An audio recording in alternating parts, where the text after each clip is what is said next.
ഐസയ 30:15, യെശയ്യാ പ്രവാചകന്റെ 30-ാം അധ്യായത്തിന്റെ 15-ാം വാക്യം. ഇസ്രായേലിന്റെ പരിശുദ്ധനായ യഹോവ ഇപ്രകാരം അരുളിച്ചെയ്യുന്നു, മനം തിരിഞ്ഞ് അടങ്ങിയിരുന്നാൽ നിങ്ങൾ രക്ഷിക്കപ്പെടും.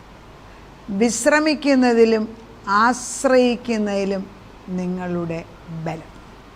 ഇംഗ്ലീഷിൽ ഇങ്ങനെയാണ് യെശയ്യാ പ്രവാചകൻ Isaiah 30:15. This is what the sovereign Lord, the holy one of Israel says, in repentance and rest is your salvation, in quietness and trust is your strength.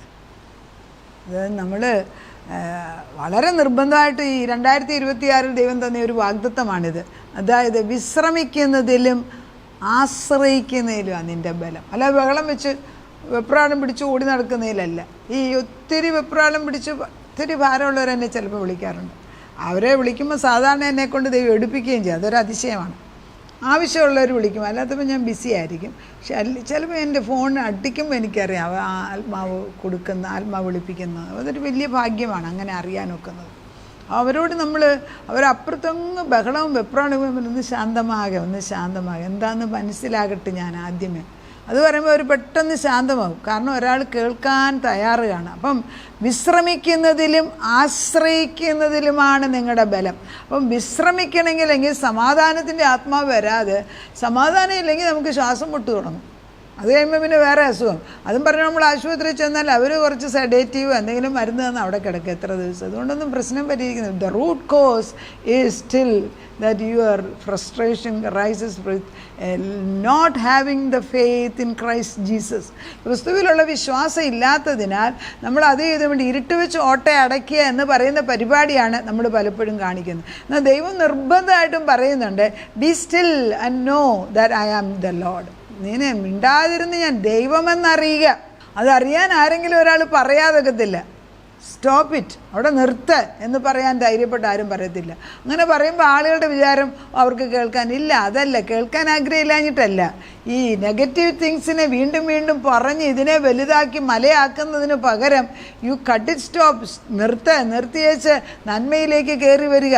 ഈ വലിയവനായ ദൈവം, ഈ വലിയവൻ എന്ന് പറഞ്ഞാൽ ഭൂമിയും ഭൂതലത്തിലെ സകലതും അവൻ്റെ വചനം കൊണ്ട് സസ്റ്റെയിൻ ചെയ്യുന്നെന്ന് പറയുന്നത്. അതായത് വചനം കൊണ്ട് നിലനിർത്തുന്ന ദൈവത്തിൻ്റെ മുമ്പിലോട്ട് വരുമ്പം എൻ്റെ ഈ വലിയ ഭാരം എനിക്ക് വഹിക്കാൻ വയ്യാന്ന് യേശുവിനറിയാം. പക്ഷെ കർത്താവിന് ഒന്ന് സാവകാശമാകെ, ബി സ്റ്റിൽ. അതാണ് ഭാരം എന്തെങ്കിലും ആട്ടെ. ചിലർക്ക് വീട് പണിയുന്ന ഒരു വലിയ മേജർ പ്രോബ്ലമാണ്. കാരണം എത്ര പൈസ കിട്ടിയാലും വീട് പണി തിരക്കുന്നത് അതുപോലെ പ്രൈസ് കൂടുകയാണ്. ഒരു സാധനത്തിന് വേണ്ടി നമ്മൾ ഇറങ്ങിയാൽ എത്ര പൈസ കയ്യിലുണ്ടെങ്കിലും ഒരു വിലയില്ല പൈസയ്ക്ക്.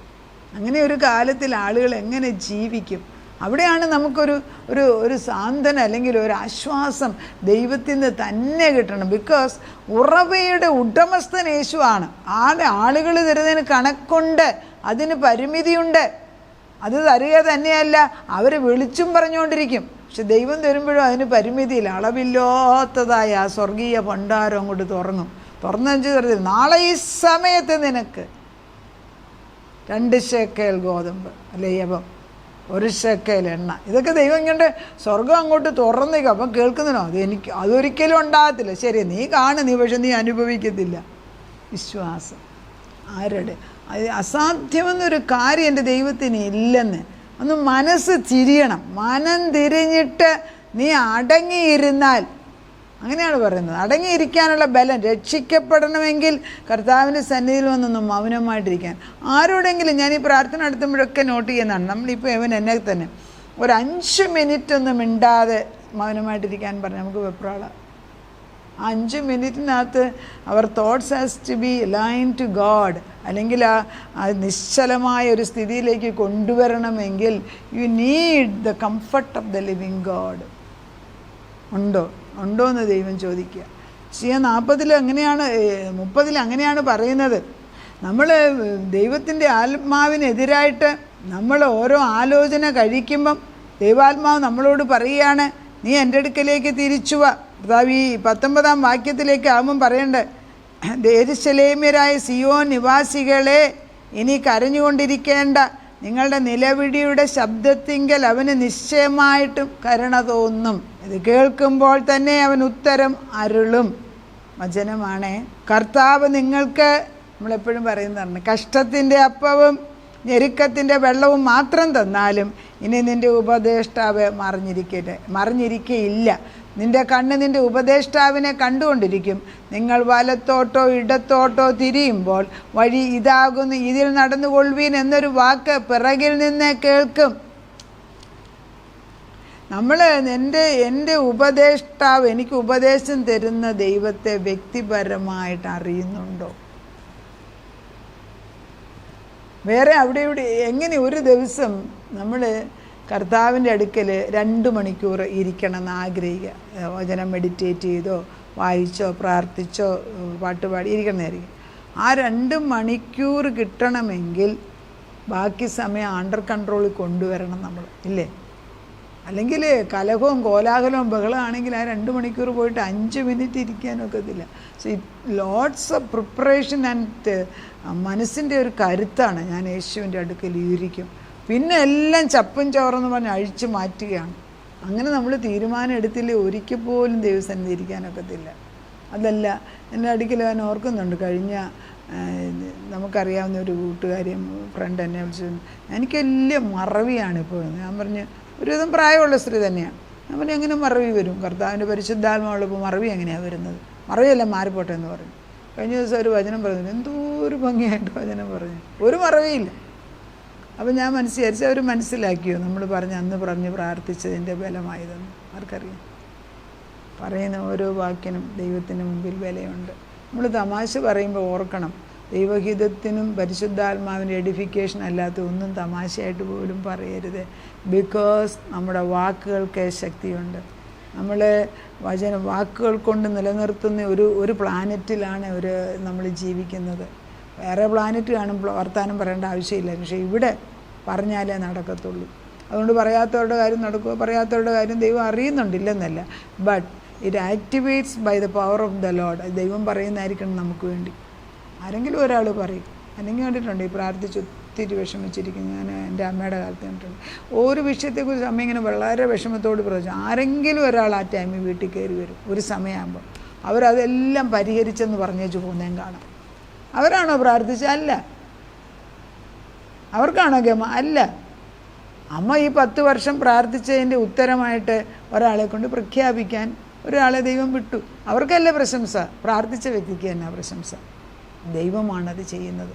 അങ്ങനെ നമ്മൾ കണ്ടു കഴിഞ്ഞാൽ ഈ വലിയ വെപ്രാളെല്ലാം നമ്മുടെ ഹൃദയത്തിൽ നിന്ന് മാഞ്ഞു പോകും. യെശയ്യാപ്രവാചകൻ ഇടയ്ക്ക് വായിക്കണം, വിശ്രമിക്കുന്നതിലും ആശ്രയിക്കുന്നതിലുമാണ്. വിശ്രമിക്കുക തന്നെയല്ല, ആശ്രയിക്കുന്ന ആരാണെന്ന് പറയണം. കർത്താവ് പറയുന്നുണ്ട്, നീ നിലത്ത് വിതയ്ക്കുന്ന വിത്തിന് മഴയും നിലത്തിലെ വിളവായ അപ്പവും അവൻ നിനക്ക് തരും. അത് പുഷ്ടിയും സമൃദ്ധിയും ഉള്ളതായിരിക്കും. അന്ന് നിൻ്റെ കന്നുകാലികൾ വിസ്താരമായ മേച്ചൽപ്പുറത്തിൽ മേയും. നിലം ഉഴുന്ന കാളകളും കഴുതകളും മുറം കൊണ്ടും പല്ലുകൊണ്ടും വീശി വെടിപ്പാക്കിയതും ഉപ്പ് ചേർത്ത തിന്നും. സംഹാര ദിവസത്തിൽ ഗോപുരങ്ങൾ വീഴുമ്പോൾ ഉയരമുള്ള എല്ലാ മലകളിലും പൊക്കമുള്ള എല്ലാ കുന്നിന്മേൽ തോടുകളും നീരൊഴുക്കുകളും ഉണ്ടാകും. ശത്രു ഒരിടത്തൂടെ വരും, പക്ഷെ തൻ്റെ ജനത്തെ അവൻ സൂക്ഷിക്കും. അതാണ് അടുത്ത വാക്യം. യഹോവ തൻ്റെ ജനത്തിൻ്റെ മുറിവ് കെട്ടുകയും അവരുടെ അടിപ്പിണുകൾ പൊറുപ്പിക്കുകയും ചെയ്യുന്ന നാളിൽ ചന്ദ്രൻ്റെ പ്രകാശം സൂര്യൻ്റെ പ്രകാശം പോലെയും സൂര്യൻ്റെ പ്രകാശം 7 പകലിൻ്റെ പ്രകാശം പോലെയും 7 ഇരട്ടി. ഇതാണ് കാണേണ്ടത്. കഷ്ടമൊക്കെ വരും, അതെല്ലാം കഴിയുമ്പോഴത്തേക്ക് ദൈവത്തിൻ്റെ പ്രകാശം 7 സൂര്യൻ്റെ പ്രകാശം പോലെ അങ്ങോട്ട് പൊങ്ങി വരും. ഓർമ്മ വരുന്ന ഒരു മകളുടെ മകൻ ആക്സിഡൻറ്റ് ഓൾമോസ്റ്റ് മരിച്ചു. ഞങ്ങളോടെല്ലാം അയ്യോ പ്രാർത്ഥിക്കണം. അറിയുമ്പം കേൾക്കുമ്പോൾ അറിയാം അവരുടെ വേദന. മകൻ മരണത്തോട് മൽപ്പിടിക്കുന്നു. ഓപ്പറേഷൻ തിയേറ്ററിൽ മരിച്ചെന്ന് പറഞ്ഞു. അവിടെയും ജീവിച്ചു. ഈ സ്ത്രീയുടെ ഒറ്റ സ്ത്രീയുടെ പ്രാർത്ഥന കൊണ്ട്. അത് കഴിഞ്ഞിട്ട് അവൻ എൻജിനീയറിങ് പഠിച്ച കുട്ടിയായിരുന്നു. അവന് പഠിച്ചൊരു ജോലിക്ക് പോയിക്കൊണ്ടിരിക്കുമ്പോഴാണ് ഈ ആക്സിഡൻറ്റ് വരുന്നത്. ദൈവമേ, എല്ലാവരും കൂടെ പ്രാർത്ഥിച്ചു. അത് കഴിഞ്ഞ് അവൻ പുറത്തു പോയി. അവന് കഴിഞ്ഞ ഇടയൊക്കെ അവൻ്റെ കല്യാണം കഴിഞ്ഞപ്പോൾ എത്രയോ മനോഹരമായിട്ട് ദൈവസാന്നിധ്യം കൊണ്ട് എല്ലാവരും വന്ന്. കാരണം അവന് വേണ്ടി പ്രാർത്ഥിച്ച എല്ലാവർക്കും ഒരു ബേർഡൻ, അല്ലെങ്കിൽ അത് ദൈവം ചെയ്ത നന്മ കാണണം എന്നുള്ള ആഗ്രഹത്തോടെ എല്ലാവരും കാണാൻ വന്നു. അപ്പോൾ ചിലപ്പം കഷ്ടം വരുന്നത് തിന്മയ്ക്കല്ല.